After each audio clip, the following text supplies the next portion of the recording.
안녕하십니까 세계 식구 여러분. 2021년 철력 6월 16일, 양력 7월 25일 성일을 맞이해서 말씀을 전하도록 하겠습니다. 오늘의 말씀은 세례 요한을 통한 교훈이라는 제목을 가지고 말씀을 드리도록 하겠습니다. 2000년 전에 예수님이 오시기 전에 동시성을 맞이해서 세례 요한을 하나님께서 엘리야 또한 선지자로서 이 땅에 태어나게 했습니다. 근데 결국은 어느 순간에 세례 요한은 예수님을 배반하고 거역함으로 말미암아 유대 민족이 예수님을 따를 수 없게끔 그렇게 만드는 범죄를 저질렀습니다. 그리고 자신도 죽었습니다. 그리고 결국은 유대 민족을 통해서 예수님과 하나됨으로 말미암아 온 세계를 통일하려고 했던 그런 계획이 무산되는 역사적인 비극이라고 볼 수 있겠습니다. 그거와 마찬가지로 세례 요한에 대해서 우리가 알아야만 지금 현실을 어떻게 살아갈 것인가를 생각하는 시간을 갖기 위해서 세례 요한을 통한 교훈이 무엇인가를 설명하는 시간을 갖도록 하겠습니다. 2000년 이후, 예수님으로부터 2000년 이후 지금 저희들은 재림주 시대를 살고 있습니다. 과연 여러분들은 어떠한 운명으로 태어났습니까? 어떤 사람들은 막 말씀을 잘합니다. 아버님 말씀, 왕님 말씀 하면서 이렇게 해야 된다, 거듭나야 된다라고 하는 사람들이 어떠한 모습으로 현재 살고 있느냐 이거죠.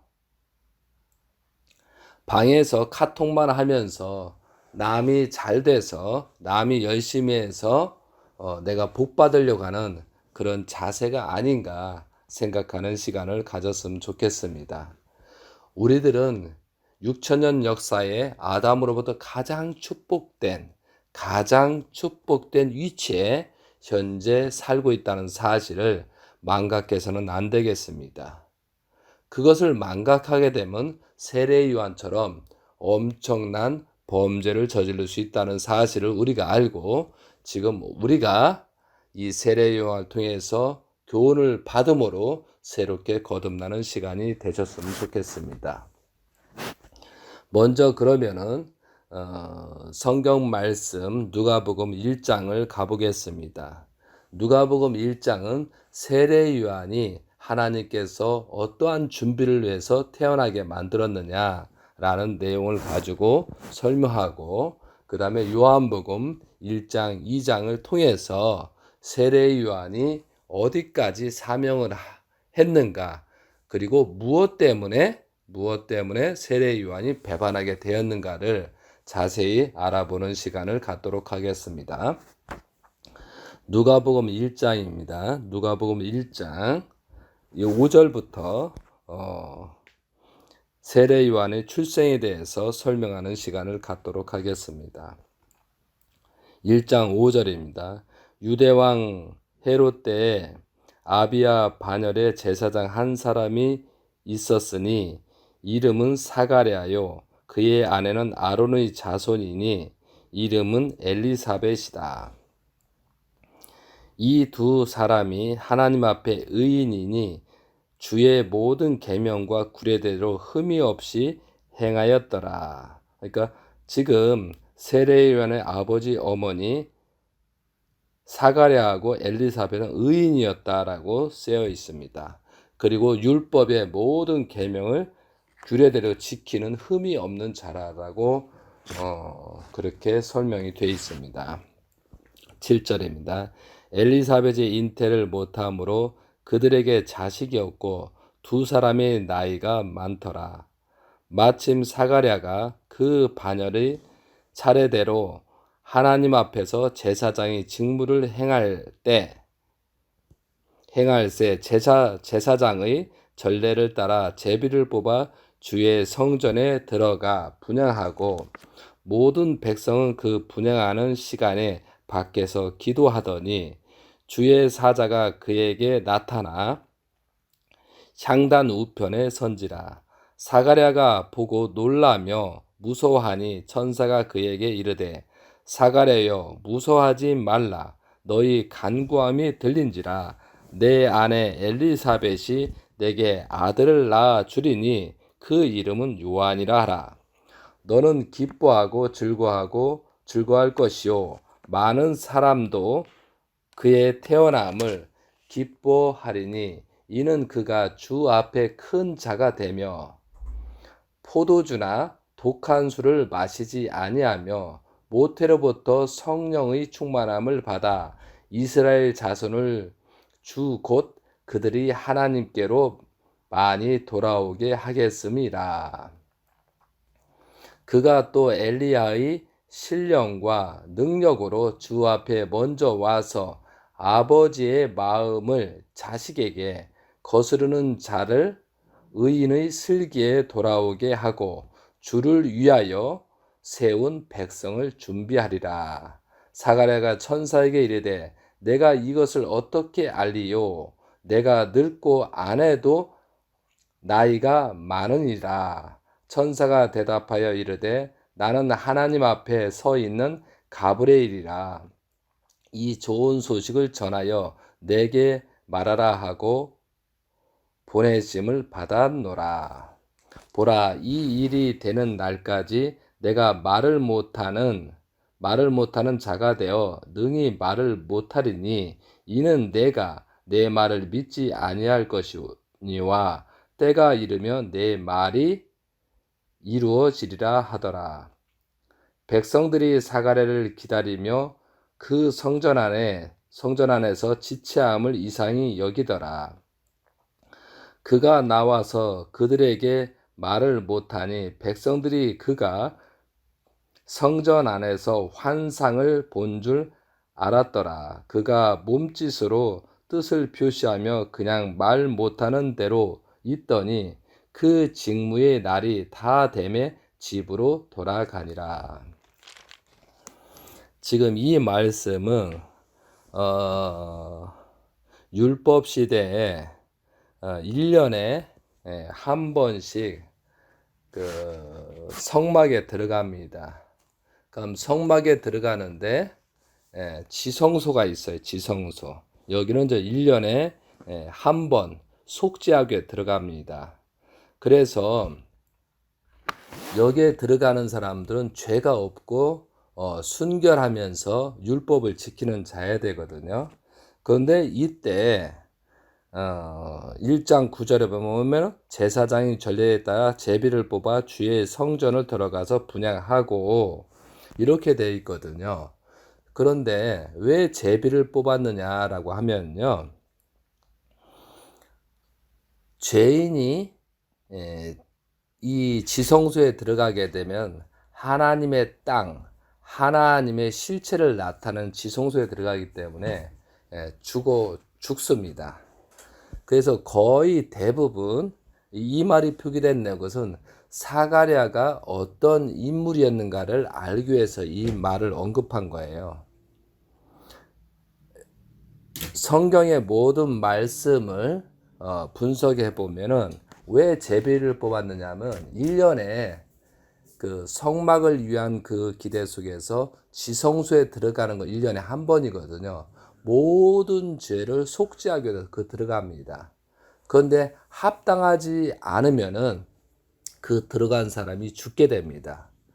그래서 하도 사람들이 죽고 들어간 사람이 죽기 때문에 허리에 들어간 사람 허리에다가 끈을 묶습니다. 그 끈을 묶는 이유가 뭐냐면은 그 사람이 죽어가지고 그 제사장이나 그 기도하는 사람이 들어가 죽어가지고 그 꺼내려고 하는 사람까지도 들어가기 때문에 죽습니다. 그렇기 때문에 어떠한 일이 생기고 죽을 수도 있기 때문에 사가랴의 몸에다가 끈을 맵니다. 그래서 만약에 제사를 지내다가 죄를 지내다가 죽었을 경우 끌어내기 위해서 그런 의식을 하거든요. 그런 지성소가 굉장히 무섭다는 거죠. 그래서 함부로 들어가지 못하기 때문에 또 누군가는 들어가야 되기 때문에 제비를 뽑고 하는 사람이 선택했다는 거죠. 이게 사가랴가 복받아서 간 것이 아니고 하나의 제사를 지내고 지성소에 들어가기 위한 제비 뽑기를 했다는 거죠. 그런데 13절에 보면 12절에 보면 사가랴가 보고 놀라며 무서워하니 천사가 그에게 이르되 사가랴여 무서워하지 말라 너희의 간구함이 들린지라 이렇게 말했거든요. 그 이후에는 천사가 나타나니까 아 나는 죽었구나. 저승사자가 와서 쉽게 해서 저승사자가 와서 나를 죽이려 왔구나. 그래서 무서워했다는 거예요. 사가랴 전에 수많은 사람들이 그 안에서 범죄했기 때문에 범죄로 말미암아 들어가기 때문에 죽었기 때문에 사가랴가 그 천사가 나타난 것을 보고 놀랐다는 뜻입니다. 얼마나 무섭겠어요. 아 나도 죽는구나 했구나요. 그런데 천사가 잉태한다는 그런 말을 전하는 겁니다. 이해되시겠습니까? 그렇기 때문에 사가랴가 의인이었다는 것은 뭐냐면 지성소에 들어갔는데도 불구하고 살아났기 때문에 모든 만민, 유대 민족들이 이스라엘 민족들이 숭배하고 존경할 수밖에 없는 인물이었다는 거죠. 그 속에서 세례 요한이 태어났으니까 의인인 상태에서 세례 요한이 태어났기 때문에 굉장히 그리스도 이상으로 선지자 이상으로 그렇게 세례 요한이 귀중한 몸에서 어떻게 보면 영접받을 수는 있죠. 태어났다는 것을 지금 설명하고 있는 거다 이거죠. 이해되시겠습니까? 그리고 24절부터 먼저 읽겠습니다. 이후에 그의 아내 엘리사벳이 잉태하고 5달 동안 숨어 있으며 이르되 주께서 나를 돌보시는 날에 사람들 앞에서 내 부끄러움 없게 하시려고 이렇게 하심이라 하더라 라고 되어 있습니다. 근데 엘리사벳이 세례 요한이 임신하고 나서 어떻게 됐어요? 5달 동안 숨겼다라고 하는데요. 실제 우리가 지금도 여성들이 임신하고 나서 5개월 동안 배가 그렇게 부르지 않다 이거죠. 그러니까 숨길 수가 있었다는 그런 의미가 되어 있고 또한 앞서서 사가랴가 가브리엘 천사가 너한테 아들이 생기고 요한이라 하라고 했는데 그 말을 나이가 많았기 때문에 믿지를 못한 거죠. 그래서 믿지를 못했기 때문에 이제 벙어리가 상태입니다. 그래서 세례 요한이 태어나기 전에 벙어리가 되었다는 거죠. 그런데 세례 요한이 태어나자마자 입이 열렸다라고 하는 거예요. 이해되죠? 그것도 굉장한 이적과 기사라고 볼 수가 있겠죠. 그렇기 때문에 세례 요한의 그 인물이 엄청난 대단하게 태어났다는 것이죠. 자, 그래서 엘리사벳이 임신한 지 5달이 됐다는 거예요. 자, 26절부터 읽겠습니다. 6째 달에 천사 가브리엘이 하나님의 보내짐을 받아 갈릴리 나사렛이란 동네에 가서 다윗의 자손 요셉이라 하는 사람과 약혼한 처녀에게 이르니 그 처녀의 이름은 마리아라. 그에게 들어가 이르되 은혜를 받은 자여 편안할지로다. 주께서 너와 함께 하시도다 하니 처녀가 그 말을 듣고 놀라 이런 인사가 어찌함이까 생각하매 천사가 이르되 마리아여 무서워하지 말라. 내가 하나님께 은혜를 입었느니라. 보라 내가 잉태하여 아들을 낳으리니 그 이름은 예수라 하라. 그가 큰 자가 되고 지극히 높으신 의의 아들이라 일컬어질 것이요 주 하나님께서 그의 조상 다윗의 왕위를 그에게 주시리니 영원히 야곱의 집을 왕으로 다스릴 것이며 그 나라가 무궁하리라. 마리아가 천사에게 말하되 나는 남자를 알지 못하니 어찌 이 일이 있으리우까? 천사가 대답하여 이르되 성령이 내게 임하시고 지극히 높으신 이의 능력이 너를 덮으시리니 이러므로 나실 바 거룩한 이는 하나님의 아들이라 일컬어지리라. 보라, 내 친족 엘리사벳도 늙어서 아들을 배웠느니라. 본래 임신하지 못한다고 알려진 이가 이미 6달이 되었나니 대저 하나님의 모든 말씀을 능하지 못하심이 없느니라. 마리아가 이르되 주의 여종이 오니 말씀대로 내가 이루어지리다 하매 천사가 떠나가니라. 그러니까 여기서 36절에 보면 보라 내 친족 엘리사벳도, 여기 친족이라고 되어 있죠. 엘리사벳이 친족 엘리사벳이 늙어서 아들을 배웠느니라. 본래 임신하지 못한다고 알려진 이가 이미 6달이 되었나니. 그래서 이제 무슨 얘기냐면은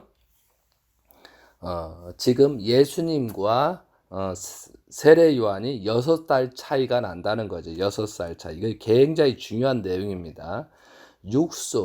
창조의 육수를 넘고 나서 하나님의 본연의 자녀가 칠수 때 태어난다. 이런 의미가 되겠어요. 그래서 세례 요한하고 예수님은 6개월 차이가 있다라는 거죠. 자, 38절에 마리아가 이르되 주의 여종이 오니 말씀대로 내가 이르지는지라 하매 천사가 떠나가니라. 39절입니다. 이때 마리아가 일어나 빨리 산골로 가서 유대 한 동네에 이르러 사가랴의 집에 들어가 엘리사벳에게 문안하니 엘리사벳이 마리아가 문안함을 들음에 아기가 복중에 뛰는지라. 엘리사벳이 성령의 충만함을 받아 큰 소리로 불러 이르되 여자 중에 내가 복이 있으며 내 태중이 아이도 복이 있도다. 내 주의 어머니가 내가 낳아오니 이 어찌된 일인가? 보라, 내 문안하는 소리가 내 귀에 들릴 때에 아이가 내 복중에서 기쁨을 뛰놀았도다. 주께서 하신 말씀이 반드시 이루어지리라 믿은 그 여자에게 복이 있도다라고 되어 있어요. 여기서 이제 예수님께서 출생의 비밀이 나오는 거예요. 지금 가브리엘 천사가 마리아한테 마리아에게 이제 영적으로 나타난 거죠. 그래서 네가 임신한다고 되어 있습니다. 그런데 이제 그 말을 듣고 그 몽시를 받았다는 거죠. 그리고 나서 39절에 이때 마리아가 일어나 빨리 산골로, 그러니까 이때 마리아가 일어나 빨리 산골로 가서 꿈을 깨어나서 아침 새벽에 이른 새벽에 엘리사벳의 사가랴 집에 갔다는 거예요. 유대의 한 동네에 이르러 사가랴의 집에 들어가 엘리사벳에게 문안하니, 친척이 문안하는 거예요. 그러니까 엘리사벳이 문안함에 마리아가 문안함을 들으며 아이가 복중에 뛰는도다. 이 얘기가 무슨 얘기냐면요, 이 문안함이라는 뜻이 뭐냐면 지금 가브리엘 천사가 어떻게 마리아한테는, 그러니까 네가 예수를 낳을 거니까 사가랴 집에 가서 사가랴와 동침을 해서 예수님이 태어나야 되니까 그 내용대로 실천을 하라라고 지금 몽시를 받은 거예요. 그러니까 놀라가지고 바로 사가랴 집에 가서 엘리사벳을 문안했다는 거죠. 그러니까 엘리사벳이 마리아가 문안함을 들음에 아이가 복중에 뛰는 거야. 그래서 그 말을 지금 뭐냐면요. 사가랴도 성령으로 역사하고 있고 마리아도 성령으로 역사했고 엘리사벳도 성령으로 역사하고 있었다는 거예요. 그 순간에 지금 세례 요한이 임신돼서 엘리사벳도 성령으로 역사한 상태가 됐다는 거죠.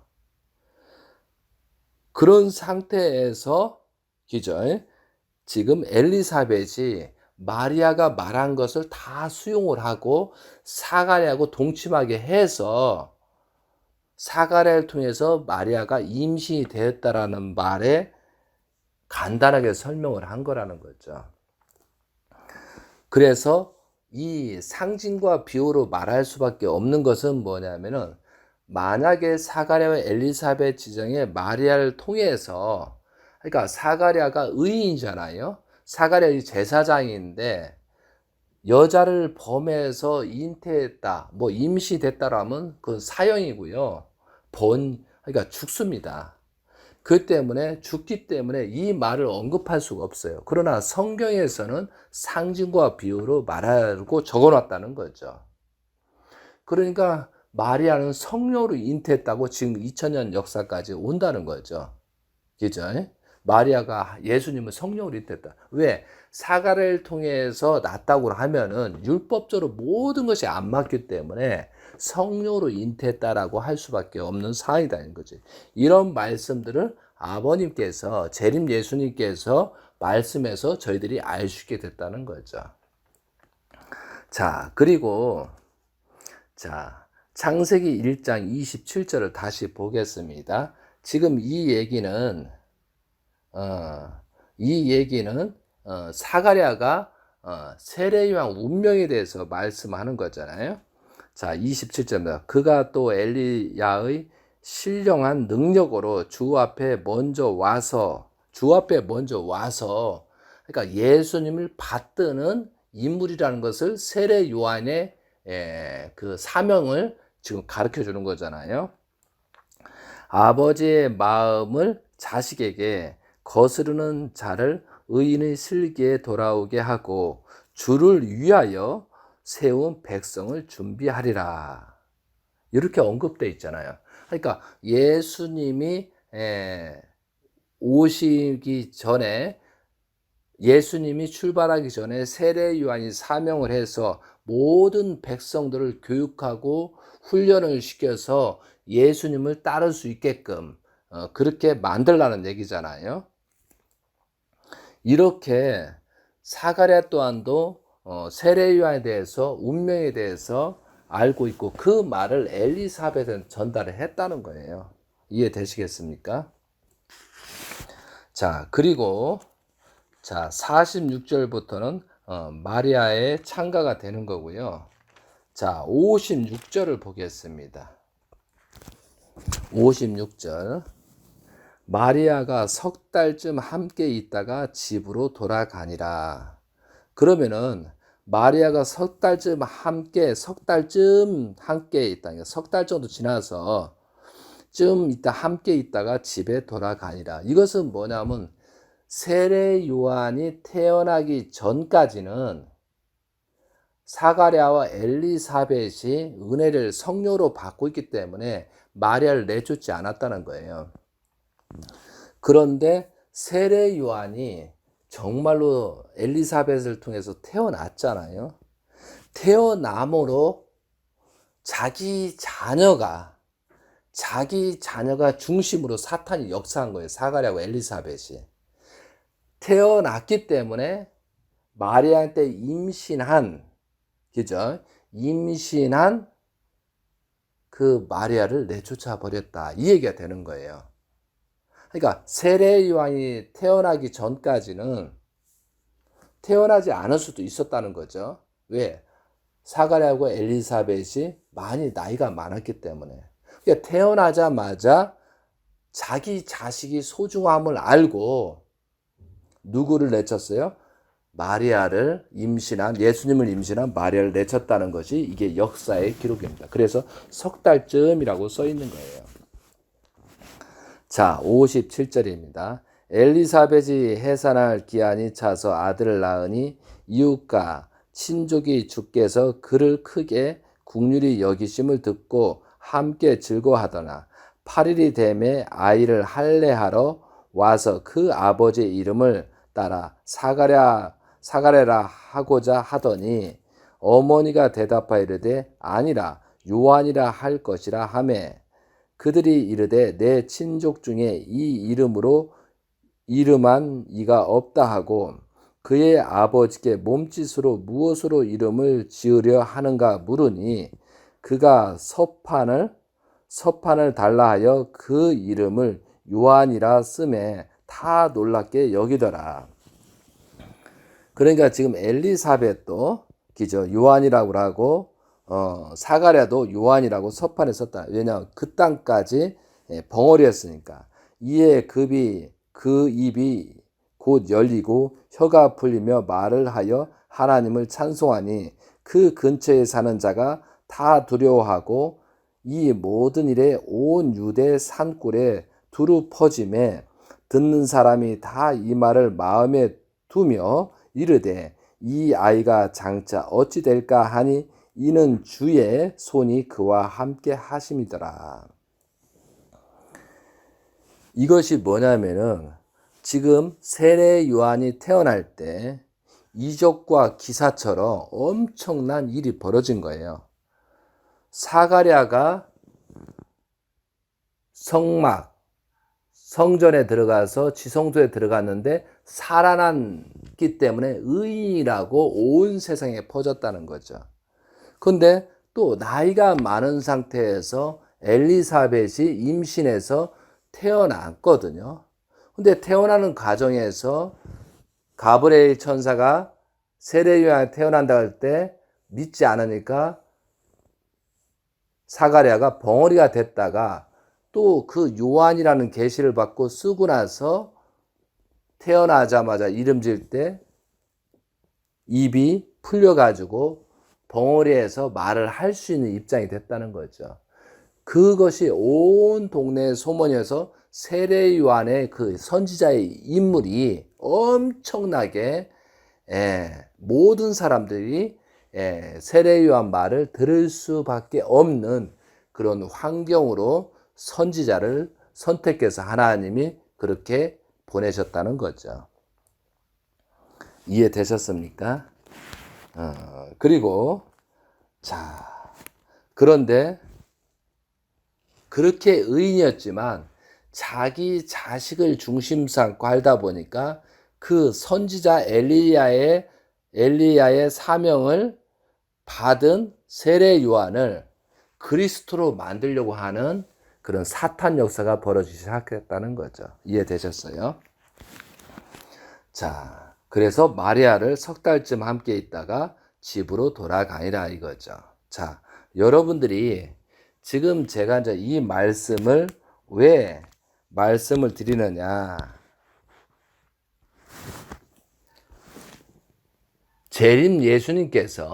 문선명 재림 예수님께서 우리를 축복을 시킨 거예요.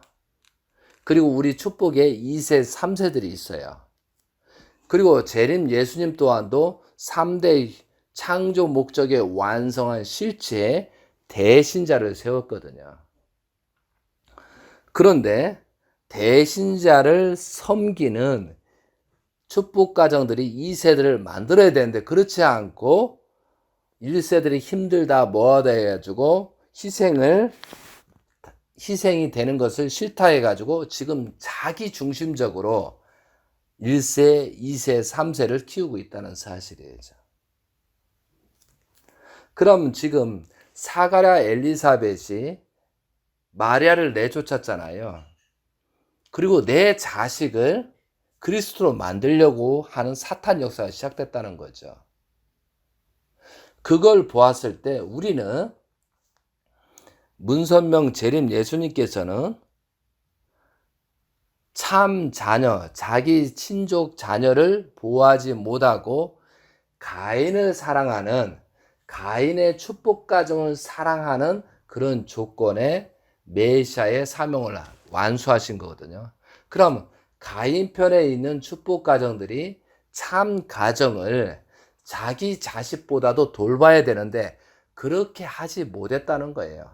그러므로 가정연합 통일교가 비극이 오는 거다 이거죠. 완전히 사탄이 점령한 그런 현재 가정연합의 모습이 보인다는 거죠. 만약에 2009년도 하나님 만왕의 왕 하나님 해방권 대관식을 통해서 그때부터 요셉 노정 30세이죠. 또한 예수님의 모든 섭리 노정을 보고 그때 아버님께서 만왕의 왕 하나님 해방권 대관식을 통해서 문영진 대신자 창조 목적을 완성한 흠이 없는 자를 세웠거든요. 그때부터는 모든 사람들이 축복가정의 1세든 2세든 3세들이 대신자를 중심 삼고 절대적인 그 기대를 세웠으면은 아마 기원절을 순조롭게 맞이할 수 있고 아버님 성화도 없었고 어머니가 저렇게 되는 현상도 없었을 것이라는 거죠.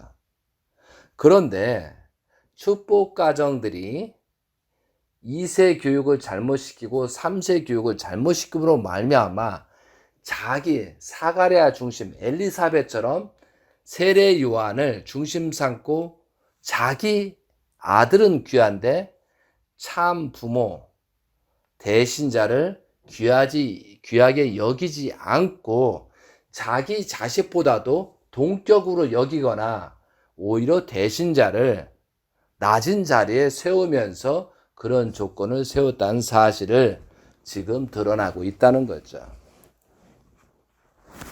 그래서 2009년부터 이 4년을 2012년도까지 4년을 재출발 섭리 40년을 4년으로 탕감 조건에서 기원절을 맞이하려고 했는데 아버님께서 한 사람도 데려갈 자가 없다고 한 말씀 중에는 내 자녀 대신자를 중심 삼고 기대를 세우는 자가 없다란 뜻이죠.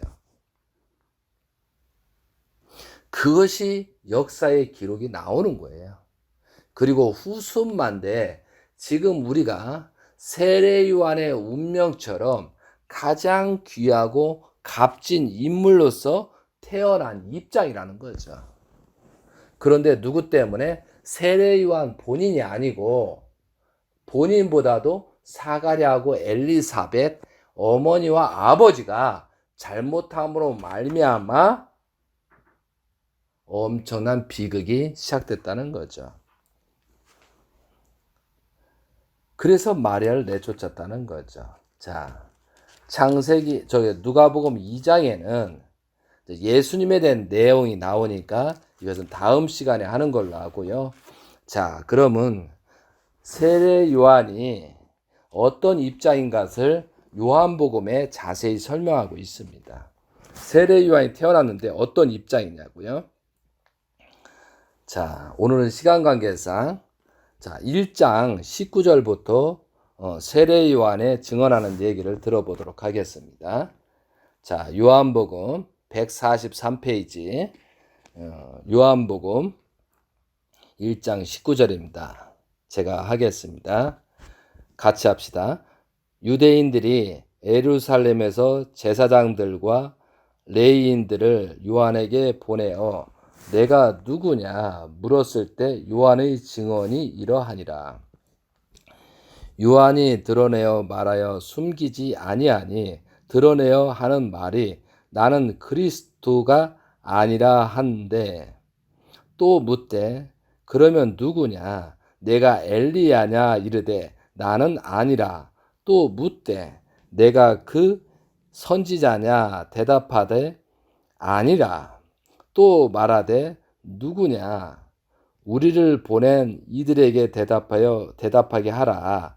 너는 내가 대답하여 무엇이라 하느냐 이르되 나는 선지자 이사야의 말과 같이 주의 길을 곧게 하라고 광야에서 외치는 자의 소리로다 하니라. 이게 유대 민족들이 예수님 인전 이 당시는 27세, 8세, 30세가 되기 전 3년 전을 얘기하는 거예요. 그땐 전 세례 요한이 막 회개와 용서를 빌어라. 주님이 가까이 왔다. 세상이 하나님의 섭리가 시작된다라고 선포를 할 때예요. 그러니까 그렇게 하니까 지금 유대인들이 세례 요한한테 와가지고 물어보는 거예요. 네가 그리스도냐? 아니다. 네가 엘리야냐? 아니다. 내가 선지자냐? 아니다. 이렇게 되는 거예요. 그러면서 또 23절에 이르되 나는 선지자 이사야의 말과 같이 주의 길을 곧게 하라고 주 광야에서 외치는 자의 소리다. 이건 엘리야에다 선지자다 또 얘기하는 거예요. 그러니까 이스라엘 유대 민족들이 굉장히 헷갈리겠다는 거죠. 그러면서 또 그들은 바리새인들이 보낸 자라. 또 물어 이르되 내가 만일 그리스도도 아니요 엘리야도 아니요 그 선지자도 아닐진데 어찌하여 세례를 베푸느냐라고 하는 거예요.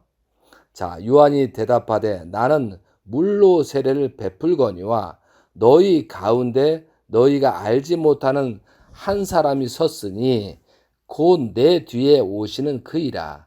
나는 그의 신발끈을 풀기도 감당하지 못하겠노라 하더라. 지금 이 얘기는 뭐냐면요. 세례 요한이 있는 그 집회소, 세례 요한의 제자 중에 예수님이 있다는 얘기예요. 그러니까 예수님께서 행적에 보면 12세까지 행적이 있고 30세 전까지는 행적이 없습니다. 12세부터. 그것은 뭐냐면 하나님께서 예수님을 모든 세계를 통일을 해야 되니까 통일하니까 인도, 불교, 모든 종교를 알아야 되기 때문에 12세, 13세부터 출발을 해서 약 한 27세까지 그 기간 동안에 동방이다, 불교다, 모든 기저의 뭐 이슬람이다, 모든 종교를 알게 하기 위해서 그런 순행 기간이 있고 비로소 27세 정도 3년 전부터 세례 요한의 그 무리 속에 있었다라고 얘기되는 거예요. 그래서 지금 뭐 인도다 뭐다 뭐 그때 예수님의 행적이 있었다는 것이 거의 사실이라고 볼 수 있는 거죠. 자, 그리고 28. 이 일은 요한이 세례 베풀던 곳 요단강 건너편 베다니에서 일어난 일이라. 29절. 이튿날 요한이 예수께서 자기에게 나아오심을 보고 이르되 보라 세상 죄를 지고 가는 하나님의 어린 양이로다. 내가 전에 말하기를 내 뒤에 오는 사람이 있는데 나보다 앞선 것은 그가 나보다 먼저 계심이라 한 것이 이 사람을 가르킴이라. 지금 세례 요한이 30세 정도가 됐었을 때 지금 예수님을 놓고 하나님의 어린 양이라고 지금 증거하는 내용이 있어요. 나도 그를 알지 못하였으나 내가 와서 물로 세례를 베푸는 것을 그를 이스라엘에 나타내려 함이라 하니라. 요한이 또 증언하여 이르되 내가 봄에 성령이 비둘기같이 하늘로부터 내려와서 그의 위에 머물렀더라. 나도 그를 알지 못하였으나 나를 보내어 물로 세례를 베풀라 하신 그이가 나에게 말씀하시되 성령이 내려서 누구 위에든지 머무는 것을 보거든 그가 곧 성령으로 세례를 베푸는 이인 줄 알라 하셨기에 내가 보고 그가 하나님의 아들이심을 증언하였노라 하니라.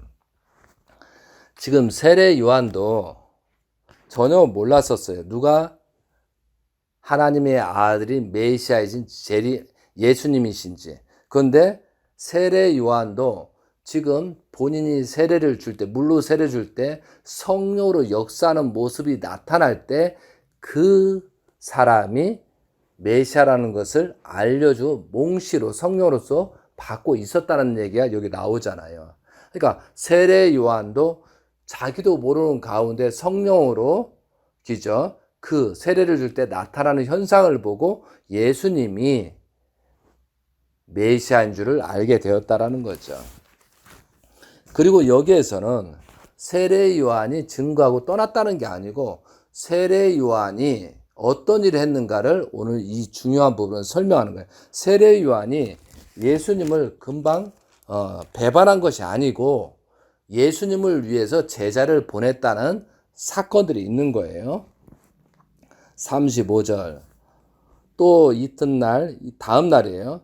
또 이튿날 요한이 자기 제자 중에 두 사람을 함께 섰다가 예수께서 거니심을 보고 말하되 보라 하나님의 어린 양이로다. 두 제자가 그의 말을 듣고 요한을 따르거늘 예수께서 돌이켜 그 따르는 것을 보시고 물어 이르시되 무엇을 구하느냐 이르되 랍비여 어디 계시오니까 계시오니이까 하니 예수께서 이르시되 와서 보라. 그러므로 그들이 가서 계신 데를 보고 그날 함께 거하니 때가 10시쯤 되었더라. 요한의 말을 듣고 예수를 따르는 두 사람 중에 하나는 시몬 베드로의 형제 안드레라. 그러니까 지금 세례 요한의 제자가 베드로의 안드레였다는 거죠. 이해되세요?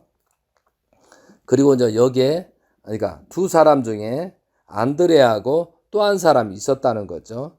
그가 먼저 자기 형제 시몬을 찾아 말하되 우리가 메시아를 만났다 하고 데리고 예수께로 오니 예수께서 보시고 이르시되 내가 요한의 아들 시몬이니 장차 게바다라라고 하시니라. 게바다는 번역하면 베드로라. 이해되시겠습니까? 지금 세례 요한이 성령으로 역사하고 물로 세례를 줄 때 성령으로 역사하는 걸 보고 예수님인 줄 깨달았어요. 그리고 예수님한테 세례 요한이 두 제자를 보냈다는 거죠. 이해되시겠습니까?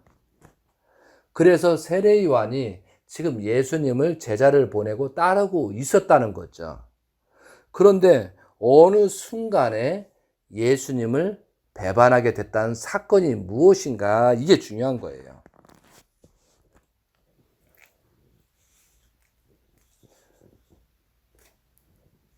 그리고 이 말씀을 드리니까 제 머리가 아주 전율이 막 다 오네요.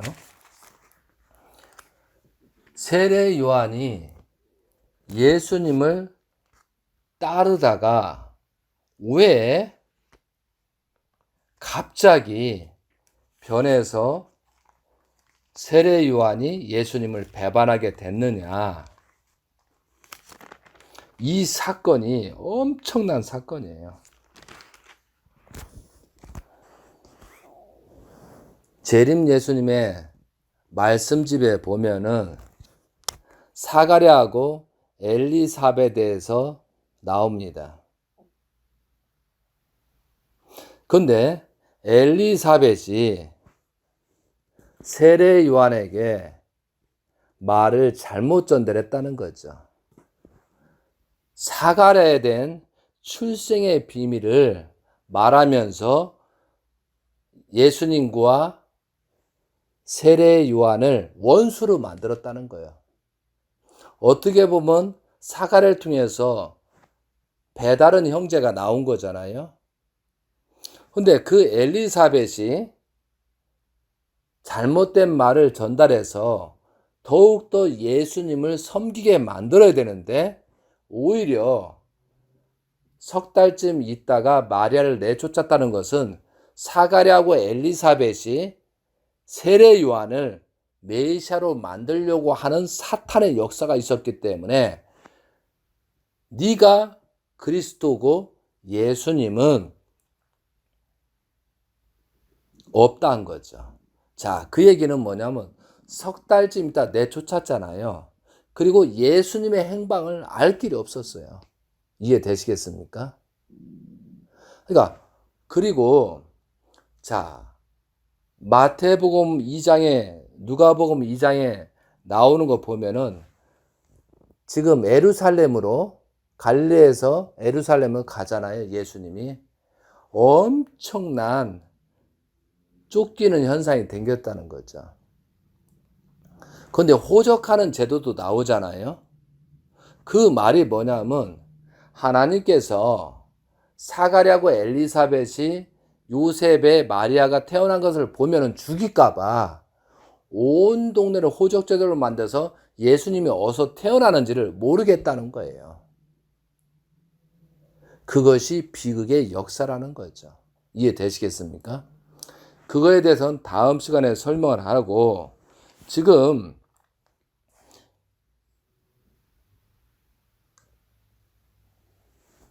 사가랴하고 엘리사벳이 잘못된 말을 자기 중심적이 자기 자식이 귀하다는 존재에서 예수님을 마리아를 내쳐버렸다는 거예요. 그러고 나서 세례 요한을 계속 성장 기간에 교육을 했겠죠. 그런데 세례 요한이 영적으로 물로 세례 줄 때 하나님께서 그 말씀한 내용을 기억하고 예수님을 따르려고 했고 제자까지 보냈는데 왜 세례 요한이 예수님을 따를 수 없게끔 됐느냐 이거죠. 그러니까 감옥에 갔었을 때도 어머니 사가랴 말을 들으면은 메시아가 아니고 자기가 생각했을 때는 메시아였다는 거죠. 그래서 다시 물어봐라라고 제자들을 보냈다는 사건이에요. 이해되시겠습니까? 그런데 여기서 사가랴하고 엘리사벳이 자기 자식이라는 그런 존재의 모성애를 버리지 못함으로 말미암아 예수님을 배척하는 사건이 벌어졌다는 사실이죠. 이것이 지금 현실과 맞췄을 때 여러분 생각을 하셔야 된다는 거죠. 자, 지금 사가랴 죽음을 볼까요? 사가랴 죽음이 마태복음 23장에 나옵니다. 마태복음 23장 35절을 볼게요. 23장 35절. 저도 찾다 보니까 이게 찾아졌네요. 마태복음 23장 35절을 볼게요. 자, 그러므로 의인 아벨의 피로부터, 그러니까 지금 아벨의 피에서 사가랴가 나오고 예수님이 나왔다는 거죠. 그러므로 의인 아벨의 피로부터 성전과 제단 사이에서 너희가 죽인 바 사가랴의 아들, 그러니까 바랴가의 아들 사가랴의 피까지 땅 위에서 흘린 의로운 피가 다 너희에게 돌아갔느니라 라고 해서, 그러니까 여기서 뭐냐면요, 성전과 제단 사이에서 너희가 죽인 사가랴라고 되어 있어요. 그러니까 지금 제사장이었고 지성소에 가서 살아난 자를 지금 유대 민족이든 그 민족들이 성전과 제단 사이에서 돌로 쳐 죽인 사가랴를 죽여버렸다는 거예요. 이것은 그죠? 어떤 사건이에요? 지금 사가랴가 유대 민족한테 맞아 죽었어요. 자, 그래서 제가 천정궁에 근무할 때 훈독회 시간에 이 성경을 보다 보니까 사가랴가 성전 옆에서 맞아 죽었거든요. 그리고 이 앞서 세례 요한은 그죠? 헤롯한테 어처구니 없이 죽었어요. 그럼 세례 요한 죽고 나서 사가랴 죽을 동안에 그 기간이 있었어요. 이해되셨어요? 그러면 엘리사벳은 어떻게 죽었을까? 세례 요한을 그리스도 메시아로 만들려고 했던 그런 범죄를 저질렀던 엘리사벳은 어떻게 죽었을까? 세례 요한이 죽고 나서 어떠한 심정이었을까? 엄청난 후회를 했을 것 같아요. 그리고 사가랴가 성전과 재단 사이에요. 그 사이에서 맞아 죽었다 이거죠. 그러면 엘리사벳은 어떻게 죽었을까? 그 사이에 죽었다는 얘기거든요. 그래서 제가 천정궁에 근무하고 있을 때 사가랴가 맞아 죽었는데 엘리사벳이 어떻게 죽었을까?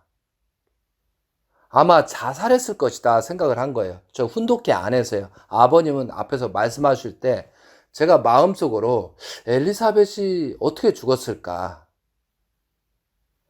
목 졸라 죽었을까? 아니면 약을 먹고 죽었을까? 여러 가지 생각을 하고 있는데 아버님께서 약 먹고 죽었다고! 그 말씀을 하셨어요. 약 먹고 자살했다고 그렇게 말씀하시더라고요. 깜짝 놀랐어요. 다른 말씀을 하시다가. 그래서 엘리사벳이 자살했다는 사실을 알게 됐어요.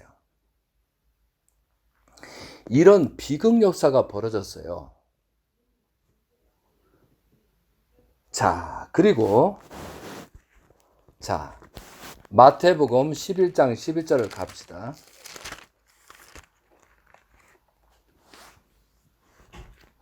여기 세례 요한의 운명이 나옵니다. 11장 11절. 자, 찾았으면 제가 읽겠습니다. 이게 세례 요한의 운명이에요. 내가 진실로 너에게 말하노니 여자가 낳은 자 중에 세례 요한보다 큰 이가 일어남이 없도다. 그러나 천국에서는 극히 작은 자라도 그보다 크니라. 세례 요한의 때로부터 지금까지 천국은 침노를 당하였노니 침노하는 자는 빼앗느니라. 여기에서 세례 요한보다 큰 이가 일어남이 없도다. 그러나 천국에서는 극히 작은 자라도 그보다 크니라 라고 되어 있습니다.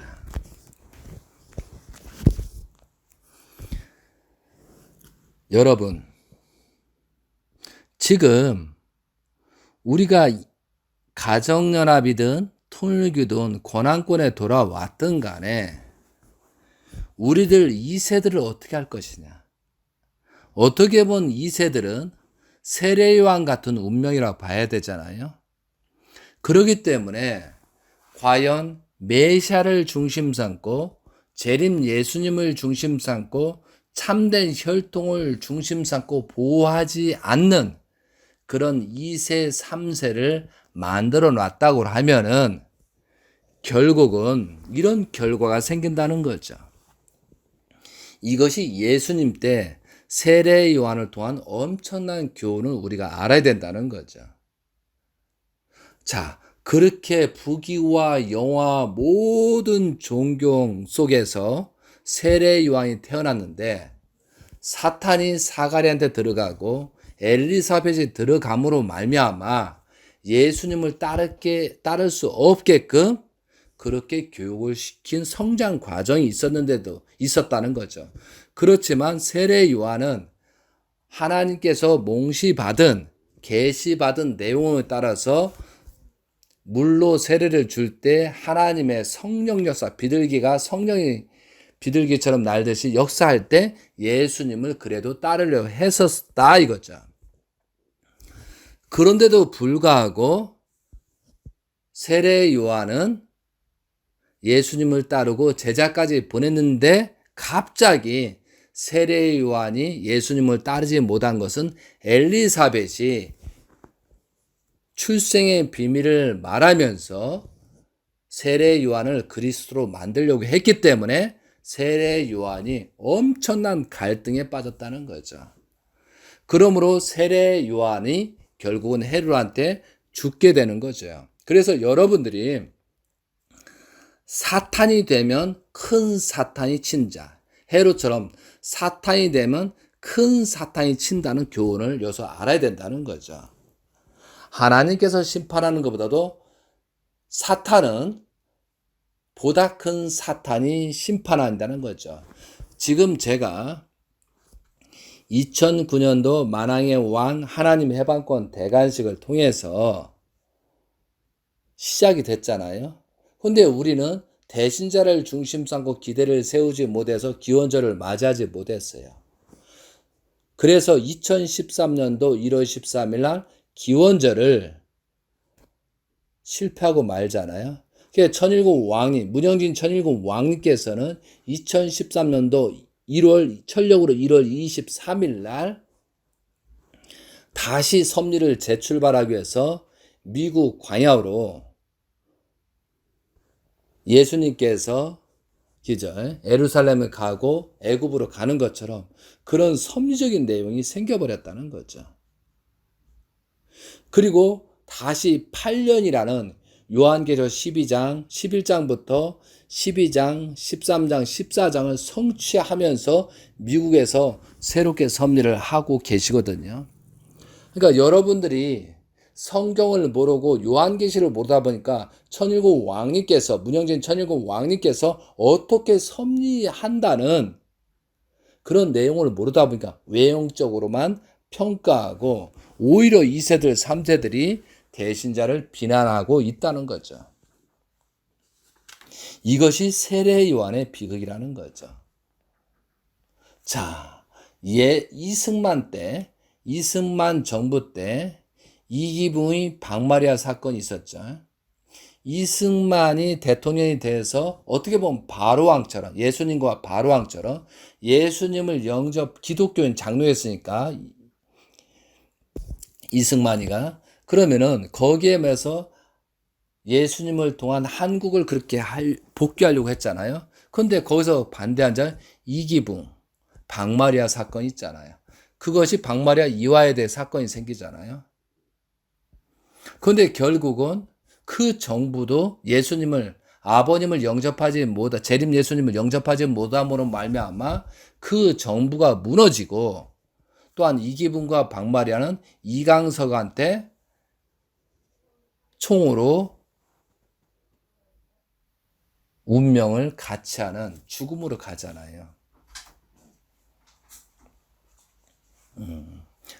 그래서 여러분 잘 들으셔야 될 것은 뭐냐면은 중요한 부분이 있습니다. 이승만 때 이기붕과 박마리아가 사명을 다 해야 되는데 하지 못함으로 말미암아 그 자녀한테 총으로 자살하는 사건이 벌어졌잖아요. 엄청난 무서운 일이 벌어졌잖아요. 지금도 마찬가지라는 거죠. 성경 말씀에 시대만 변했지, 그 환경은 예수님 때나 지금이나 똑같다라고 여러분이 알아야 된다는 거죠. 재림주 시대에 가장 축복을 받은 우리의 모습이거든요. 그랬을 때 우리 자녀들을 어떻게 교육을 시키고 어떠한 일 시키냐. 세례 요한처럼, 사가랴처럼, 엘리사벳처럼 죽음으로 갈 거냐. 죽고 사는 문제가 있다는 거죠. 그것처럼 우리들이 오늘 세례 요한을 통한 교훈을 통해서 우리가 지금 이 시대에 엄청난 환란이 왜 생겼어요? 지금 심판 때처럼 우한 폐렴처럼 그런 내용들이 지금 왜 생겼죠? 왜? 소돔과 고모라처럼 그런 현상이 지금 진행되고 있다는 거예요. 근데 성경을 모르다 보니까 그 자체도 망각하게 되더라 이거죠. 그래서 여러분들한테 모든 것은 복귀 섭리 역사와 나거든요. 복귀 섭리를 모르고서는 결코 생명의 길을 찾아 나갈 수 없다라고 써 있는 것처럼 정말 공부하시고 지금 환란기 심판 때니까 회개와 용서를 빌면서 내 자녀를 어떻게 교육하면서 섭리의 중심인물을 만들 것이냐. 이것이 중요하다는 거죠.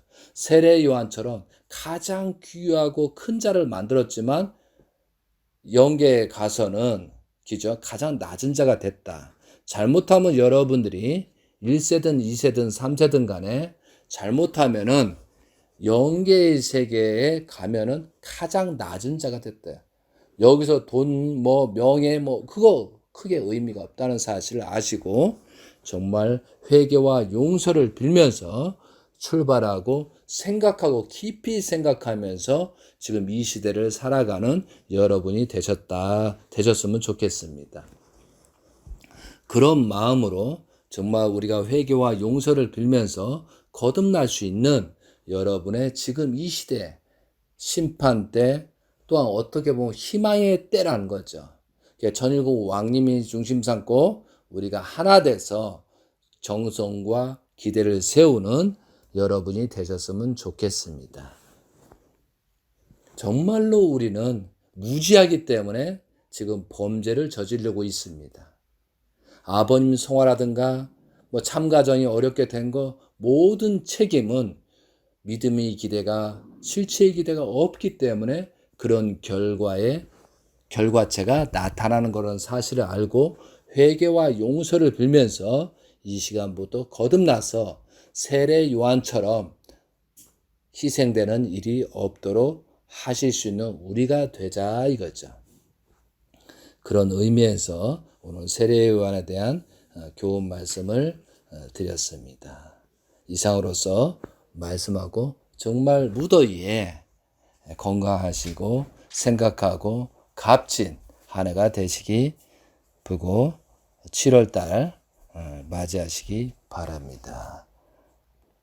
하나님의 축복이 여러분의 가정에 영원토록 임재할 수 있는 여러분의 모습이 되고 환경으로 바꿔 가시길 빌면서 말씀을 마치도록 하겠습니다. 아주